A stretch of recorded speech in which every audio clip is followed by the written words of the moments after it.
بسم اللہ الرحمن الرحیم۔ حضور صلی اللہ علیہ وسلم کا وصال مبارک۔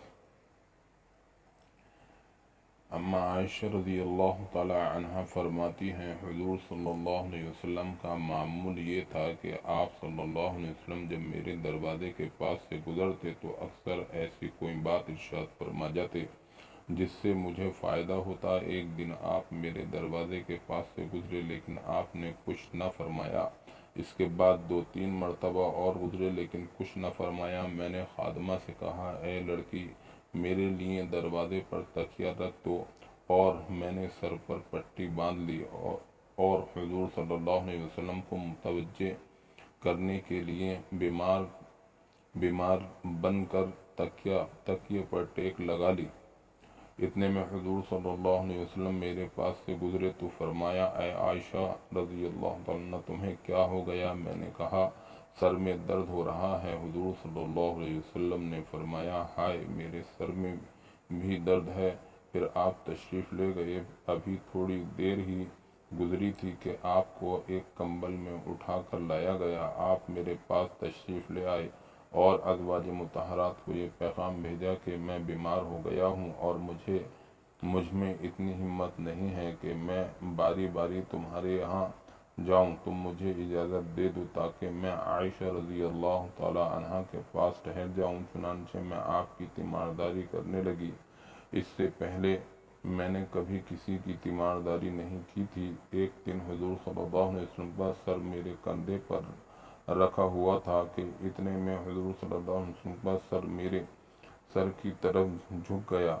میں سمجھی کہ حضور صلی اللہ علیہ وسلم میرے سر کا بوسہ وغیرہ لینا چاہتے ہیں کہ اتنے میں آپ کے منہ مبارک سے ایک ٹھنڈا قطرہ نکل کر میری ہنسلی کے گڑھے میں گرا تو اس سے میرے سارے جسم کے رونگٹے کھڑے ہو گئے۔ میں یہ سمجھی کہ آپ بے ہوش ہو گئے ہیں۔ میں نے آپ صلی اللہ علیہ وسلم پر ایک چادر ڈال دی۔ پھر حضرت عمر رضی اللہ تعالی عنہ اور حضرت مغیرہ بن شعبہ رضی اللہ تعالی عنہما آئے اور انہوں نے اندر آنے کی اجازت چاہی۔ میں نے دونوں کو اجازت دے دی اور اپنی طرف پردہ کھینچ لیا۔ حضرت عمر رضی اللہ تعالی عنہ نے حضور صلی اللہ علیہ وسلم کو دیکھ کر کہا، ہائے بے ہوشی! حضور صلی اللہ علیہ وسلم کی بے ہوشی کتنی زیادہ ہے۔ پھر دونوں کھڑے ہو کر چل دیے۔ جب دروازے کے قریب پہنچے تو حضرت مغیرہ رضی اللہ تعالی عنہ نے کہا، حضور صلی اللہ علیہ وسلم کا انتقال ہو گیا ہے۔ حضرت عمر رضی اللہ تعالی عنہ نے کہا، نہیں، تم غلط کہتے ہو اور تم ہمیشہ فتنے والی بات کرتے ہو۔ جب تک اللہ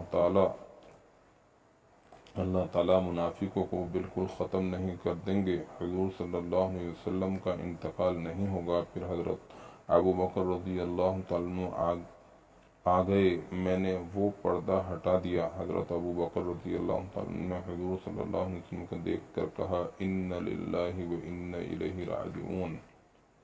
اللہ کے رسول صلی اللہ علیہ وسلم کا انتقال ہو گیا۔ پھر حضور صلی اللہ علیہ وسلم کے سر کی طرف انہوں نے اپنا منہ جھکایا اور حضور صلی اللہ علیہ وسلم کی پیشانی کا بوسہ لے کر کہا، ہائے اللہ کے نبی صلی اللہ علیہ وسلم!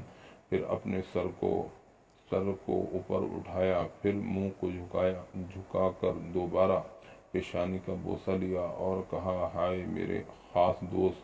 پھر سر کو اوپر اٹھایا، پھر منہ کو جھکایا، تیسری مرتبہ پیشانی کا بوسہ لیا اور کہا، ہائے میرے جگری دوست! حضور صلی اللہ علیہ وسلم کا انتقال ہو گیا ہے۔ اور پھر وہ مسجد میں چلے گئے اور حضرت عمر رضی اللہ تعالی عنہ لوگوں میں بیان کر رہے تھے اور کہہ رہے تھے کہ جب تک اللہ تعالیٰ منافقوں کو بالکل ختم نہیں کر دے گا، اللہ کے رسول صلی اللہ علیہ وسلم کا انتقال نہیں ہوگا۔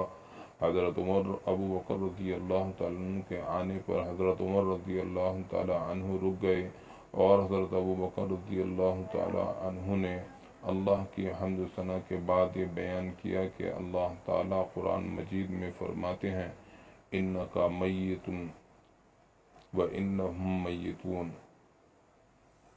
آپ کو بھی مرنا ہے اور ان کو بھی مرنا ہے۔ اور یہ آیات پوری پڑی اور اللہ تعالیٰ یہ بھی فرماتے ہیں، وما محمد الا رسول قد خلت من قبله الرسل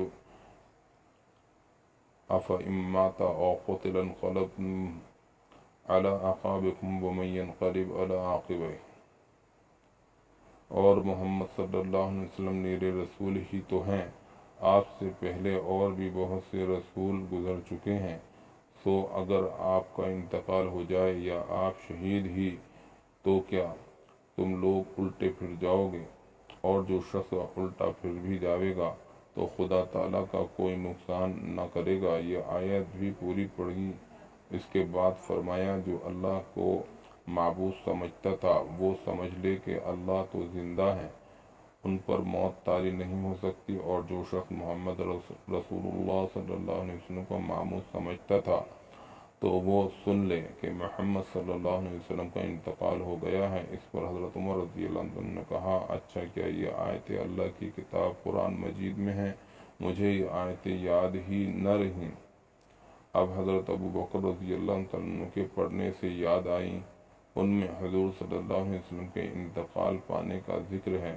پھر حضرت عمر رضی اللہ عنہ نے کہا اے لوگو، یہ ابو بکر رضی اللہ تعالی عنہ ہیں اور یہ مسلمانوں میں بڑے عمدہ اور اعلیٰ کارناموں والے ہیں، لہذا ان سے بیعت ہو جاؤ۔ چنانچہ لوگ ان سے بیعت ہو گئے۔ اللہم لک الحمد، اللہم لک الحمد۔ حیات الصحابہ جلد نمبر 2 صفحہ نمبر 436 435۔